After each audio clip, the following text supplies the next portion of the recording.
From Connecticut Public Radio in Hartford, this is Seasoned. I'm Robin Doyon-Aiken. This hour, to me, in the culinary realm, there's nothing more beautiful than a whole roast chicken.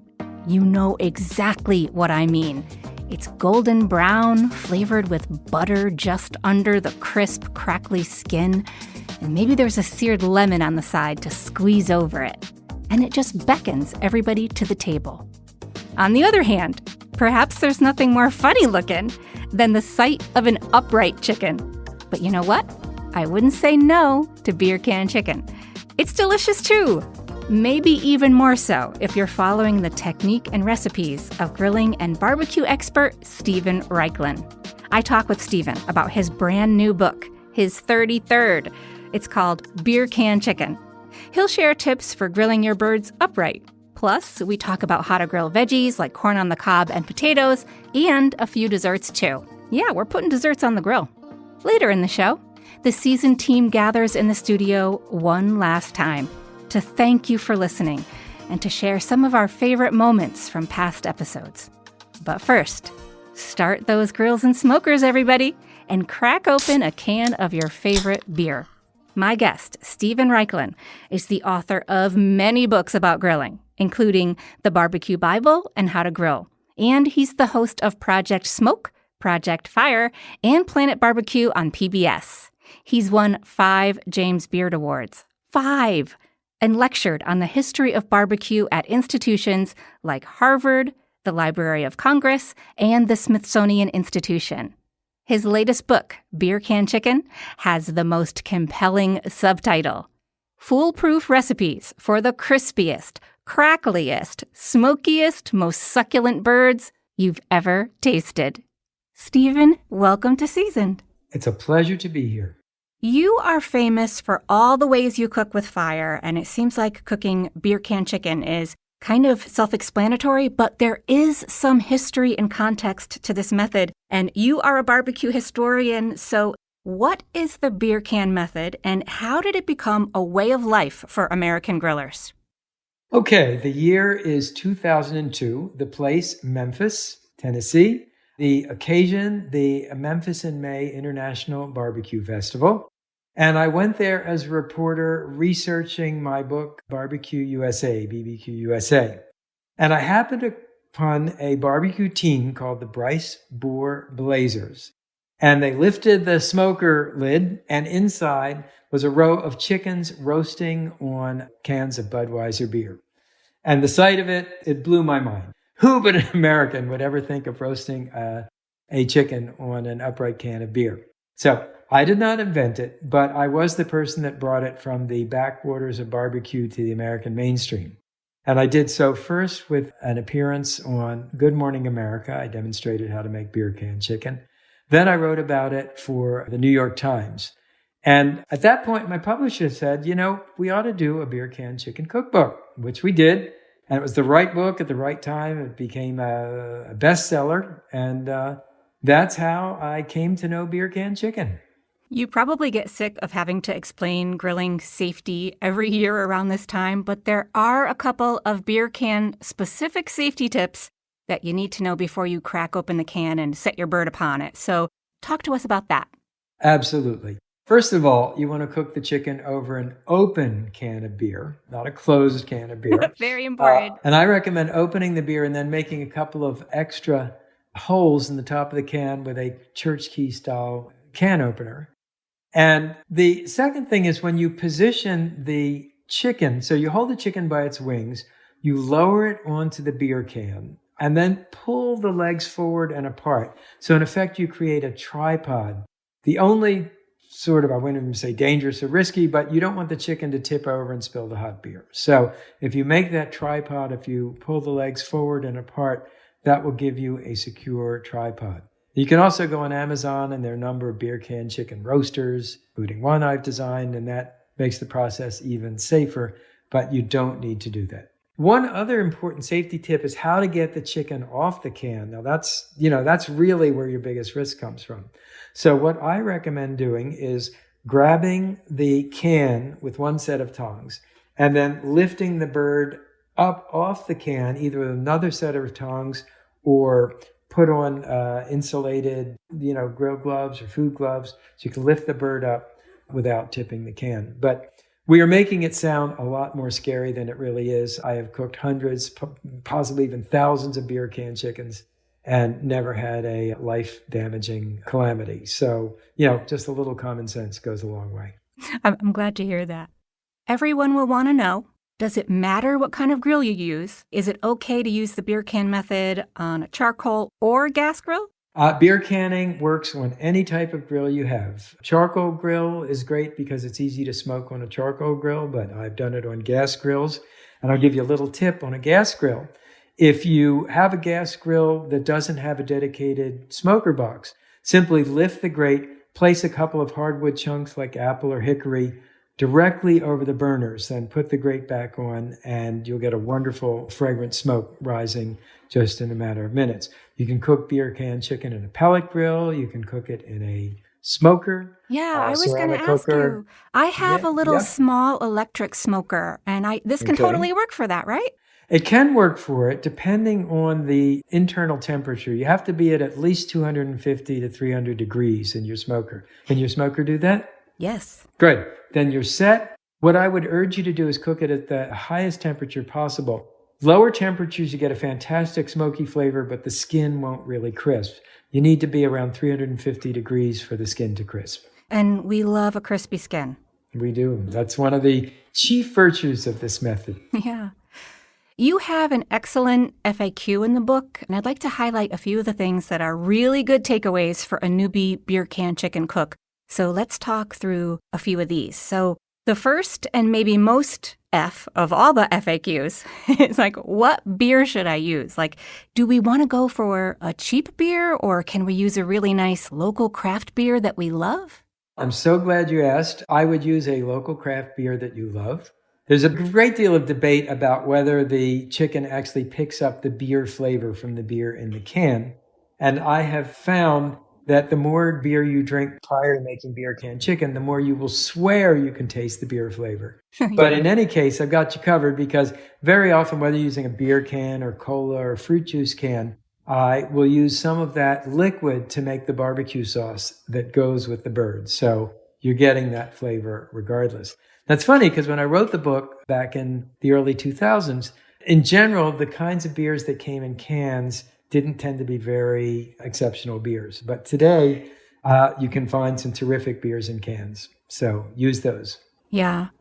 So if we know the beer will impart very little flavor in this fire roasting setup, and that's really what it is. We're really fire roasting a beer can chicken. Yeah. Am I right? Yeah. You mentioned one way to get a really pronounced beer flavor, especially because craft beers have some flavors really worth highlighting, like citrus, for example, or coffee. Are there other ways we can get that beer flavor into the chicken? Sure. You can make a beer basting sauce, because basting is a good way to crisp the skin and add an extra layer of flavor. And you might take a little of the beer, put it in a saucepan, boil it down, then add butter, some more of your barbecue rub, and brush that on the chicken as it cooks. That would give you a great flavor as well. Oh, yum. That sounds good. Can we use things besides beer in cans to hold our poultry up? So I'm thinking about root beer, or maybe like a moxie soda, because that's a really super herby drink in a can. And are there other ideas for using like an alcohol-free experience here? Absolutely. You're bringing me to chapter 2, which is about non-alcoholic beer can chickens. And that chapter starts with a cola chicken that goes over a can of cola, and then you use half the cola that you take out of the can to make a cola barbecue sauce, which I have to tell you is a really spectacular sauce. In that chapter, you will find a cranberry juice chicken with a cranberry barbecue sauce. There's a peach nectar chicken with a peach barbecue sauce. There's even a celery chicken. Now, celery, if you're a fan of pastrami sandwiches at Jewish delis, you know that celery is a celery seed flavored soda.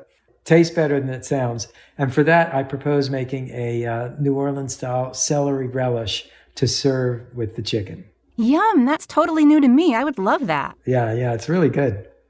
If you're applying a rub or a marinade, is the timing important? When are we doing this in the process of our can situation? So the rub can go on right before you do the cooking. And the marinade, you want to give at least 3 to 4 hours for the marinade to actually infuse into the chicken. But, rubs give you great flavor. They're super easy. In fact, I'll give you a sneak preview from the book. Raichlen's rub, my favorite standard go-to rub, is equal parts salt, pepper, paprika, and brown sugar. There you have it, my little gift to you. Couldn't be more simple than that. And there's actually a literary note to that. Do you remember the book Cold Mountain? Fraser was the author's name. It's a novel set during the Civil War. And kind of in the South, there's a barter system. So one of the characters, Ruby, barters some coffee for a brisket. And then she seasons it with a teacup of salt and a teacup of pepper, teacup of paprika, and brown sugar. And that's where I got the idea for the rub. And it really is a terrific all-American rub. Oh, I love knowing that. You've just made me want to read that book. It's a fantastic book. See, what I love about barbecue is it always brings us to a bigger cultural picture. We started talking about beer can chicken, which may be fairly down home, but here we are discussing literature. Yeah, I know you have a background in literature. Are there any other ways that your other wheelhouses, as an academic person, kind of influences the way you go about coming up with recipes? Or what are some other literary inspirations that you found have informed this part of your work? Basically, I approach any dish or any process historically. I always look for where did it originate? What's the etymology of the word? Who first did it this way? Direct grilling, we've been doing that forever. Caveman grilling, which is a method that I really love, where you cook a food directly on the embers. And some of your listeners may have seen me do caveman T-bone on my public television show. But in the beer can chicken book, there's what I would call a caveman corn, where you take husks of corn on the cob with the husk in place, and you lay the corn right on the embers of a charcoal grill or a wood fire. No grill grate needed. And you burn the husk right off the corn. And what that does is the husk burns, it drives the smoke flavor deep into the corn. It looks cool as all get out. You wind up with this corn that's sort of dappled gold and brown from the charring. And it'll be the best corn on the cob you've ever tasted. Mm. I think you have a potato in the book too that's also cooked right on the coals. Am I right about that? Yes, you do. Ember roasted potato. Yeah, I love this method of cooking because it's so primal. And that kind of brings us back to history. 1.8 million years ago, give or take a couple 100,000 years, a distant human ancestor called Homo erectus became the first animal to cook its dinner. The discovery of using fire to cook food had a profound evolutionary effect. Our brain size quadrupled. Our jaws shrunk in size. Our agile mouths could not harness with our powerful brains, gave us the gift of speech. We started cooking communally, eating communally. Almost everything that makes us human today originated around that first primal barbecue. So that's one reason why I love this caveman grilling method. There's also a smoked potato salad in the vegetable chapter in Beer Can Chicken. And I call smoke like the umami of barbecue. It sort of has the ability to take a commonplace food we eat every day and make you see it from a new perspective. And potato salad, it's not very exciting, right? But smoked potato salad, wow. Yeah, and you have to have a potato salad at every single cookout. Absolutely. And I loved what you were saying about we were evolved to take pleasure in our food and to love food. It's amazing to me. Absolutely. And we're the only animal that cooks. And as far as I know, we're the only animal that adds condiments. Other animals may have favorite foods, squirrel's a favorite nut, seagull's a favorite little fish, but we're the only animal that adds salt and pepper and balsamic vinegar and extra virgin olive oil. And, we like to smoke our food. So that's another thing that makes us human. Yeah. Are there any other sort of 101 basics from your FAQ section that you want to make sure people know about before we move on to some other things that have to do with the recipes? Well, I do. And that is the method we're going to be used for making beer can chicken is called indirect grilling. Now, in direct grilling, you cook the food directly over the fire. You can't do that with a whole chicken. It would burn on the outside and still be raw in the center. So we're going to use indirect grilling. And on a charcoal grill, you would break your coals to 2 mounds at opposite sides of the grill and cook the chicken in the center. On a gas grill, you'd light either the front and rear burner or the outside burners and cook your chicken in the center. In a pellet grill, that's indirect grilling by nature, so you don't need to do anything special. Ditto for your electric smoker. So that's a really important principle. I love the recipes in the book because really, generally speaking, I think a whole roast chicken is just about the most beautiful centerpiece thing you can make. I mean, there's a reason there's a thing called engagement chicken. But can you talk to me about maybe the most American thing in the book? And that's for Thanksgiving. How can we pull off a beer can turkey? Well, beer can turkey, I developed it for this book. We often make it for Thanksgiving. And what you want to do is, first of all, you need a big can, right? So Foster's ale from Australia makes a big can, and there are several domestic varieties that are big cans as well. Second of all, relatively small turkey. I kind of like a 12 or 13 pound turkey for beer can turkey. Actually, personally, I prefer that size for Thanksgiving, and I'd rather have 2 that size than 1 monster. So I think it's more tender. And then you need sufficient clearance over the turkey on your grill. So if you're working on a gas grill, most gas grills have pretty high hoods, and you don't need to do anything special. On a charcoal grill, if you're working like on a Weber kettle, Weber sells a rotisserie ring that'll raise your grill lid by about 6 inches. So that's what I use on my Weber grill. On a ceramic cooker like a Big Green Egg, again, that high dome gives you sufficient clearance. But the beauty of beer can turkey, you know how when you cook a turkey, often the breast comes out dry? Yes. Well, beer canning... But I admit nothing. Right. Okay. Not my turkey. Not your turkey, not my turkey either. But beer canning, cooking it in the vertical position like that, it keeps the breast moist. So it's a pretty surefire way to wind up with a moist turkey for Thanksgiving. People will wonder too, does the beer can method, does it help the chicken or the turkey or whatever the poultry is, does it help it cook any faster? Good question. Maybe a little bit faster. You usually figure on an hour to an hour and 15 minutes for a beer can chicken. But you know what? If I'm cooking a bird on a rotisserie, that's about the same time. Maybe it's a little faster than if you just roast chicken in the oven or you just indirect grill it, without the beer can. Yeah. What do you see as the major benefits of cooking poultry this way? First of all, that vertical position, you get heat coming at the bird from all 360 degrees. So I find it produces a crispier skin. Because the chicken is cooked vertically, the fat drains off, which helps crisp the skin even more. But above all, it's the sheer whimsy of the dish. You raise your grill lid, maybe people didn't see you put the bird on, and there's a chicken roasting on a beer can. It's fun, it's happy, it's whimsical, it's crazy. And we eat with our eyes as well as our palates. So, this is a really fun dish.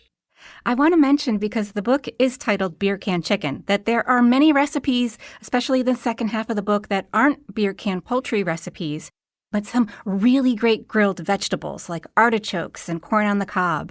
Can you remind all of us who haven't had veggies on the grill since last June about some of your tips for not burning veggies on the grill? Well, I think of vegetables in 2 different categories. So there are high moisture vegetables, and then there are relatively dense vegetables. High moisture would be asparagus, would be corn, would be bell peppers, mushrooms. And these are vegetables that I direct grill over a high heat because you want to sear the outside, and the high moisture content will keep them moist inside. Denser, firmer vegetables like whole cabbage, like potatoes, squash, winter squashes, are better grilled using the indirect method at a slightly lower temperatures, so you can cook them all the way through and convert those starches to sweetness. That's pretty much it. You're a big believer in grilled desserts. Thank you. I love you for that. And I love the simple recipes that you have in the book for grilled pound cake and stone fruit smoothies. Do you have a favorite way to end a meal with something sweet from the grill? I do. If I may, I'd like to give you 2, since I'm a binary kind of person. So please. One is the grilled pound cake that you referenced. And remember, the grill was the original toaster. So you take slices of pound cake and you toast them on the grill. You get a smoky flavor. The sugar burns a little bit. You get that kind of sweet caramel flavor. And I pair that with a strawberry salsa.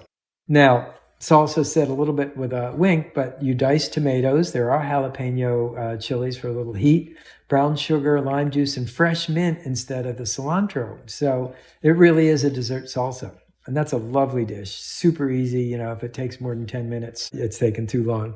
The other is what I call glazed donuts. And in this instance, the donuts come not from Dunkin' Donuts, but they're donut peaches that I direct grill, and then I serve with a brown sugar, butter, rum glaze on top. And that's another dish that's super easy. And donut peaches are starting to come into season. Steven Raichlen, you have done in this conversation what you do to me in all the PBS shows that I watch that you're on, and that is that you've made me very hungry for all of these things that we just talked about. Thank you so much for kicking off the grilling season with us and making summer delicious. Thank you so much for your work and for your time today. Robin, thank you. It's always a pleasure. That was Steven Raichlen. His new book is Beer Can Chicken. You'll find several recipe excerpts linked up on our show page. A basic beer can chicken, but don't be fooled by the word basic. It's pretty awesome. There's also a chicken flavored with black cherry cola, and Steven's sharing his recipe for beer can turkey, too. So keep that one in your pocket for Thanksgiving. You'll find the recipes plus links to Steven's website and socials on our show page, ctpublic.org/seasoned. I'm Robin Doyon Aiken. It's time for a short break. When we get back, I'm joined in the studio by the women who helped me make Seasoned. We have something to tell you. I'm grateful this existed, and this makes me proud. Yes. This is Seasoned on Connecticut Public Radio. We'll be right back.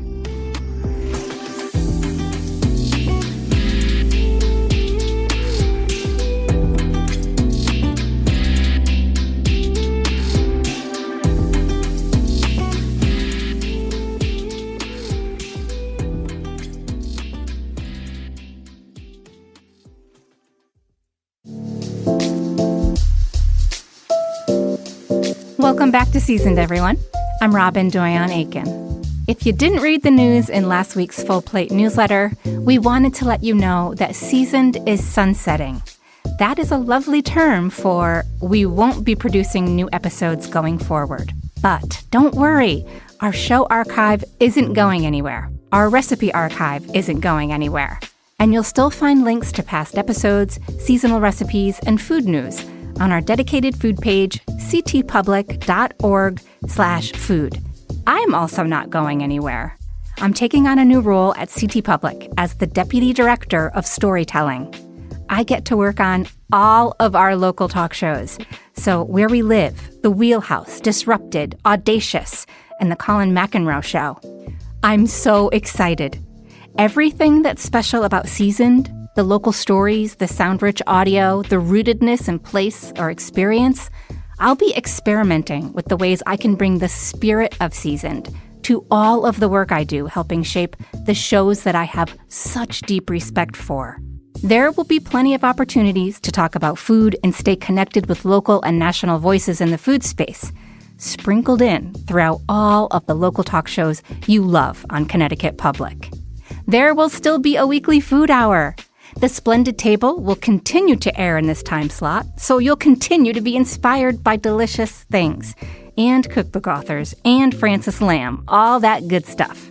And since this is our final new episode, the Seasoned producers and I wanted to thank each and every listener and donor, sustaining members of Connecticut Public, and everyone who had a hand in making Seasoned what it was these last 4 years.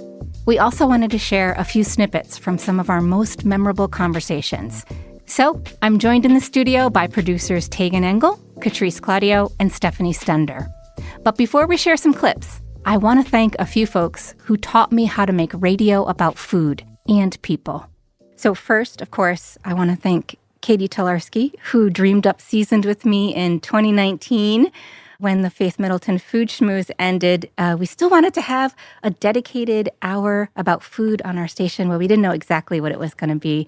I'm grateful to Faith Middleton for inventing local food radio and bringing me on as a producer of her show, because that started this whole journey for me. I've been doing this work for 9 years, and that's really because Faith gave me a seat at her table. And I have such affection and appreciation for Season's first hosts, Chef Plum and Marisol Castro. We had many, many, many fun food adventures together in 2020 and later when Chef Plum and I went on our many field trips all over the state to talk with chefs and farmers and distillers. And we went to hot dog factories, pasta shops, the Beardsley Zoo, the Beinecke Library. We talked with tea makers and celebrity chefs and brewers and makers of delicious things from all over Connecticut. And I want to thank you, the women who helped me make Seasoned in its final iteration this last year. Katie and I had a vision for Seasoned early on, and especially in the ways that we hoped that it would showcase like hyper local artisans and cooks and people using food to connect with communities. We were really able to realize that vision over the last year when I had the opportunity to work really closely with Meg Dalton, Stephanie Stender, our amazing, talented editor, Catrice Claudio, and Tegan Engel, producers on the show. You all told stories that only you could tell, and Seasoned was so much richer for you telling them.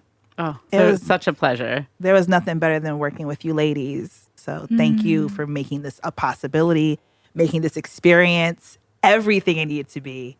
I'm going to miss this. And I think this is my first time really saying that. I'm going to miss this. Yes. And I love y'all so much. Oh my God. We love you too. Yeah. No tears, hoes. No tears.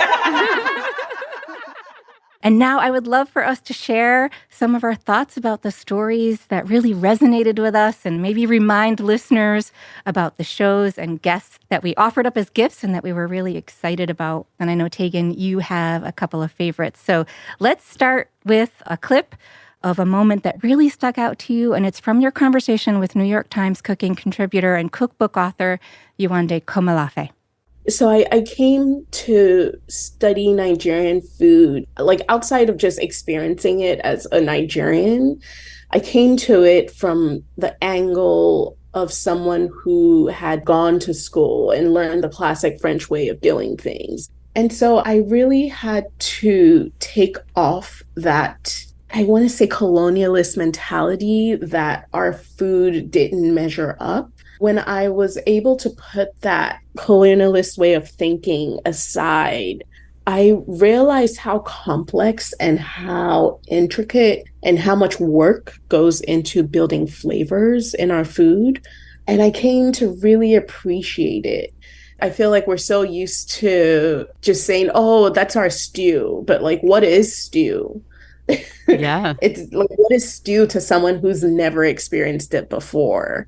And I also wanted to do that without overstepping our language or the way we think about food as West Africans. And so it's easy to say stew is a relish, but can it just be atadindin? Because, you know, I realized that I've been classically trained in the French method, but I'm also a classically trained Nigerian chef. You know, we don't need to convert or change or whitewash or break down. It's up to the reader to treat our food as something to be respected.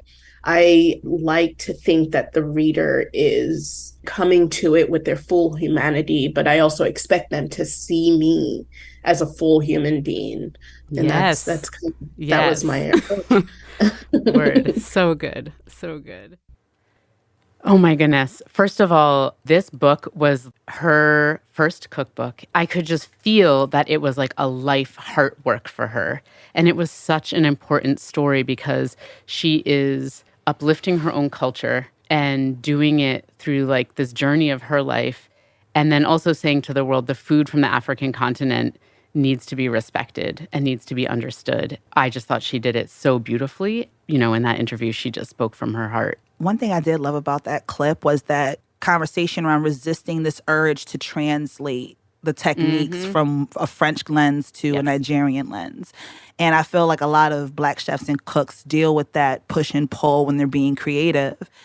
So I love how she just gives her culture the dignity of saying, yes, French techniques are beautiful and valid and efficient, but it doesn't define what makes my food beautiful. That's right. And that was powerful for me to hear. Yeah. And for us to put those stories on the radio, right? Yeah. That like food gets thought of through such a European lens. And we need to have that respect for food from every culture. So I feel like that's the story we told across season, was just people and their culture and food. And then what's the story? Yeah, exactly. Now, Yewande is a national voice, but we also went super local, and we love those stories too. So I would love to hear a clip of Christiana Smith and Mike Saraceno, who, when Tegan first pitched this idea, I was like, we have to have them on, because their story is that they turned their yard in New Britain into a pick what you need garden for their community. Right. Let's hear that. How have you noticed that the garden has affected your neighbors and your community? How has it impacted them? I think that it gives people something to smile about. The amount of people who have left us notes or pulled over or walked by to tell us that like being near the garden makes them happy, that it's the best part of their commute, or they're having a hard day, so they're just going to walk by. Like that praxis and joy is really lovely. I'd like to think that it also is breaking this thing that I think suburbia has, which is like everything is mine, right? Like that we are really siloed and like my stuff. Our neighbors are starting to be in the praxis of sharing with us. And I think that that does something to everyone. Like it makes a community feel like a community. So we have neighbors, folks down the road, other streets, even the other side of town, who will drive by, beep the horn, say hi, ask us when the pumpkins are coming in so they can come by and get one. And it's really wonderful. It happens about every 20 minutes, every time we're outside, so it's kind of hard to get some stuff done. But it's really nice being able to talk to folks. The smiles folks get when we give them a bouquet, or, hey, we made some extra jam, would you like some? They just light up like a kid on Christmas. We're all just like have the biggest smiles on our face right now. Yeah. I love that story so much. What I love about it is that it shows their values in practice. Like they deeply care about breaking down these divisions in our society, and that they did that. They're like, get rid of the grass. We're turning this into a garden, and we're just going to welcome everyone to come pick what they want, and then have people feel welcomed and included. And I think that was really special. Yeah, I think what I love about the local aspect is that we do have these relationships with these people in real life, and they're not these aspirational figures. So one thing I love about Christiana is that she centers joy and imagination and play in a lot of things, and she extended that from her home to her neighborhood. I would never even be that imaginative, but I love the idea and it's inspiring. Yeah, absolutely. Yeah. Steph, we have to ask, because you're always the quiet one behind the scenes, and you're always, as the editor, you absorb all these experiences, You guys let right? me out of the basement. What is it like just listening to hours and hours of beautiful audio and making those selections? I feel like it's difficult because we get so much great audio that you're like, okay, well, how do I peel this back and get like to the theme? And I feel like, like our themes are always, I feel like community and love through food. Mm-hmm. So I'm just like always thinking through that vein of, okay, like how do I get that story across through what we have, and like what can we peel away and not feel like we lost too much. I love it. Yeah. Yeah.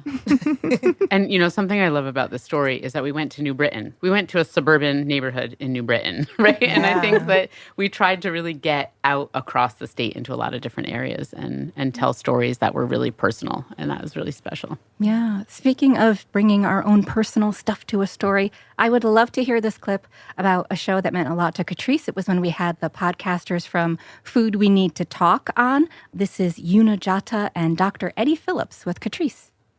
I know my introduction to health at all, any capacity, was going to the doctor. I was 12 years old. I was aware that I was considered too big and out of shape because doctors were telling me, they were showing me charts saying, you're this tall, you weigh this much, you're obese. Now I'm 12 years old. I feel healthy. And I got this message immediately that my bigger body was like a horrible thing that needed to change and I have to do differently, but there was no more information outside of fix the fat, right? Can we talk more about the psychology of weight stigma and how shame impacts our lifestyle choices? Catrice, I confront this on a daily basis weight stigma is arguably worse than the weight. Yeah, Catrice, I think that's such a universal experience for anybody who's ever gone to the doctor and been told that. We know there are so many other reasons why people have a higher weight that's beyond just their behaviors, and making someone feel bad about their body does not make them eat better. It actually makes them eat worse. So we do see this in research, like in studies, that people will eat more after being stigmatized for their weight. And we see that the effects of weight stigma are so far reaching in society. So I really feel like we need to dissociate weight and health and not always starve ourselves and over-exercise just in an attempt to change our weight. Because the reality is those behaviors are not sustainable, and you're not going to be doing them for the rest of your life if that's going to be your end goal. You said a word. I told you she would answer. One thing that I took away from this that I wanted every listener to take away from was that we have to change our relationship with food from a relationship of control to a relationship of trust. I don't know. I loved it. Yeah. And thank you for being willing to be a little bit vulnerable. A lot of listeners out there were nodding their heads along with what you were talking about as your experience. My only hope is to make us feel like we can relate to each other more. And I think that's what Season does well, and the thoughtfulness of all of us and how the shows came out at large. Yeah. It's like Michael Twitty said, I'm sitting here telling my story as a Black, queer, Jewish man, and me telling my story lets other people know that there are more of us out there. Yes. And I think that was the importance of like how intentional we were about having such diversity of people and stories on the show so that people could see themselves in the stories. It's interesting, too. I think when you get into the details, it becomes more universal anyway. Yeah. Right. I just think those conversations need to keep happening. I know they're going to continue happening, well beyond this show, but I'm grateful this existed, and this makes me proud. Yes. You're listening to the Seasoned producers reflect on the show's 4-year run. I'm Robin Doyon-Aiken. After a short break, more clips from memorable episodes.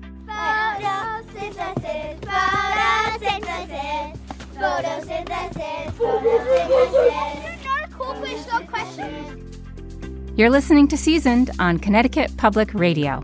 We'll be right back.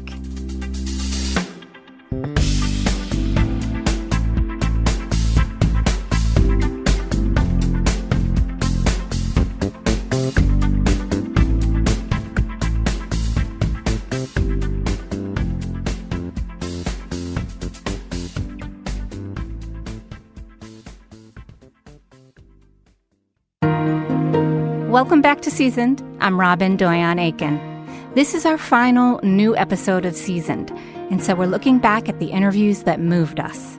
I'm in the studio with producers Stephanie Stender, Tegan Engel, and Catrice Claudio. Let's get back into it. Stephanie Stender, you and I share a favorite. Go ahead. This is one of my absolute all-time favorite episodes of Seasoned ever. I think it's because we kind of felt like we were going to this magical place where it was like out in the woods with 30 acres where like kids magically break into song. Yes. You're at the Independent Day School in Middlefield where they make maple syrup. Yeah. Mr. Lowry is like the science teacher that you wanted as a kid, at least for me. I felt like science class was about like classification and memorization and like putting things in order, like trying to control our environment. And he's just like, let's go out into the woods. Let's explore. Let's just enjoy nature. And it just kind of like opens it up where you're just experiencing it and learning through that. So wonderful and so joyous and so in the moment. Yes. Right. Photosynthesis, photosynthesis, photosynthesis, photosynthesis. Cool quiz, no questions. I'm Xander Lowry, and I am the kindergarten through 6th grade science teacher, and also teach a thing called Maker Lab here at the Independent Day School in Middlefield. All right, let's see. Leading the chaos or managing the chaos? It's hard to say. All right, so friends and neighbors, we are going to, as a 3rd grade class, go into the forest today, and we're going to find two of my beloved trees in the forest, and we will put taps in them in order to get their sap and make it into syrup. Cool? All right, forward march. I feel like he wasn't teaching just science. He's teaching a lot of life lessons on top of that. So he's teaching about conservation and like how this is our world. You have to take care of it and not just take, which I think sometimes that's what we're taught, even in science class. Yeah. You know? Yeah. Planting a seed. Exactly. Amazing. There was one student who really stood out to me. Not just that it was a great science class, but like, oh, he really embodies the spirit of Seasoned. Let's hear Ian. So my name's Ian Wozniak, and this is my second year being involved with maple syrup. I think it's just a really great opportunity to get to work with other students, and I've created a lot of bonds, being able to work with my friends, maybe some people I don't talk too much, and just it's such a wonderful sense of community just by making maple syrup, and I love it. It's very rich. It has a nice smoky flavor to it, which I really love about it, and it's so rich that you can just taste it, whatever you use it in, cooking, on pancakes, whatever. It just makes the experience 10 times better. Oh my goodness. I know. I loved it. I was so impressed with his descriptors. Like, I don't think at that age I would have understood a rich anything or a smoky anything, you know? Yeah, but he was into it. He was into it. It made me want some with some butter and some pancakes. Yes, We had some actually that day. They were so wonderful to us. That was another reason it was one of my favorite recordings. They fed me after. Oh, So lucky. great. We also had some other segments on maple syrup, including the Mashantucket Pequot Sugar Shack. And the fact that we got to record with them was just so incredibly special. And I appreciate so much on our show over the course of this year that we recorded with quite a few Indigenous people from our state who I think really get left out of media a lot. And so one of those pieces was an interview with Sherry Pocknett, who had just won the James Beard Award for Best Chef Northeast, which is amazing. And I love that we got to have her be interviewed by Rachel Sayet, who is a Mohegan food educator. And so we had two people representing two different tribes in our state and in the Northeast talking together about food and culture. And that was just so incredibly special. Yes, I'm super proud that we've had like James Beard Award winners, James Beard Award nominees on our show. Also like the chef Macarena from Cora Cora, James Beard Award nominee, as well as Renee, as well as winner Sherry Pocknett. So we've had like some big names on the show. And we've also had people who were just regular people. So my favorite, one of my most special interviews was when Tegan brought me to her friend's home in New Haven, Farha, and I got to experience by witnessing, by holding my mic, an Eritrean coffee ceremony. It was really moving to me. Could you share a little bit about the meaning of this Ethiopian and Eritrean coffee ceremony? Here in America, if somebody invites you to have the Ethiopian Eritrean coffee with them, you mean a lot to them, like you're the best friend and they love you. And for some people like you, Tegan, it's mean you are part of my family. Thank you. That tells me even more. You first invited me a few years ago to do this, and I was so honored. But to hear that it really means I'm part of your family, which is how I feel. Yes, you are, yes. Makes my heart explode a little bit. So is it traditional for the person who is part of the ceremony, like I am, to be part of preparing the coffee with you? Usually no, but since you're curious, I let you come to my kitchen and I like to show you how to roast the coffee. But usually when we invite somebody, we'll let the guests sit in the living room usually, and the person who make the coffee sit in also and doing everything in front of the guest. The reason that I love doing radio is to get moments like that on the radio. It is this incredible personal experience, and it is this cultural tradition. As a first-time participant, what was your favorite, most memorable part of that ceremony? This is to say, too, this was the best cup of coffee I ever had in my life. And I just knew, sometimes you're making radio and you just know that it's really special what's happening. When I was in her apartment and she was doing this beautiful thing for us, in my brain, I was saying, Robin, pay attention. And she's a survivor and just a beautiful person. And so I just loved every second of it. Thank you to CT Public for letting us do this. Yes. Get these stories on the air for everyone to hear. There is one more favorite I want to add. Last week, we were notified that Seasoned won first place in the leisure category of the Connecticut chapter of the Society of Professional Journalists Excellence in Journalism Contest. We won for the story The Gift of the Buffalo Creek Squash, which was led by Tegan Engel and featured guests Hi'ile Hobart, Assistant Professor of Native and Indigenous Studies at Yale University, and Rebecca Salazar, an undergrad at Yale. She's also a seed keeper. Here's a clip. Rebecca, I know that you helped plant this garden. Can you describe a little bit, what does the Buffalo Creek squash look like for people who've never seen one before? Oh, it has a personality, a silly little personality. They're quite thick-skinned, bright orange, and just fleshy. They are surprisingly enormous. You'll see the leaves and the blossoms of the squash, but for the longest time when we were in the garden, I was like, I really don't see the squash. Until one day I was walking through the garden and there's like this 6 or 7 pound honking orange thing sitting there. They're just really these spectacularly present giants.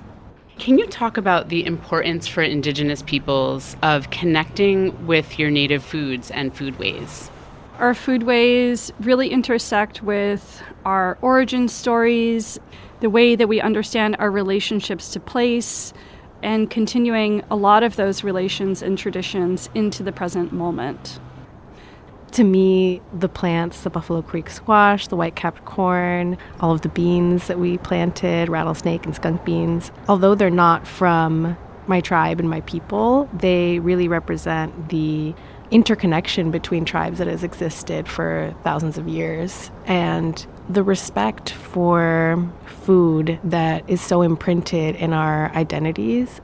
And how does it feel to you, planting them, growing them, harvesting them, saving their seeds, all these pieces? How does that impact your spirit and your experience of being here? It has genuinely been one of the most joyful experiences of my life. This experience has made me realize so much how all of life is abundant and generous. Thank you. Just thank you to all of you, Catrice, Tegan, Stephanie. Thank you for helping me make radio that really resonates with the people of Connecticut. Thank you for having us. Such an honor. Yeah, a pleasure. Before we go, Seasoned was also a visual feast. I want to thank our visuals team for bringing our stories to life on the web and on our socials. And in particular, I owe an enormous debt of gratitude to our Deputy Director of Visuals, Mark Mirko. Mark taught me how to really look at a photograph and see the story independent of my audio. I'm Robin Doyon Aiken. Seasoned was produced by me and this big-hearted team. Katie Tolersky, Meg Dalton, Stephanie Stender, Catrice Claudio, Tegan Engel, Meg Fitzgerald. We've been supported over the years by our social team led by Sabrina Herrera. Dylan Reyes was our technical producer for this episode. If you want to listen back to past episodes, or you're looking for somewhere great to eat, like 29 Marco Court in Bridgeport, to sneak in one last recommendation, you'll continue to find us at ctpublic.org/seasoned, or just search Seasoned and Connecticut Public in your podcast apps. One last time, thanks for listening, everybody. I really can't thank you enough.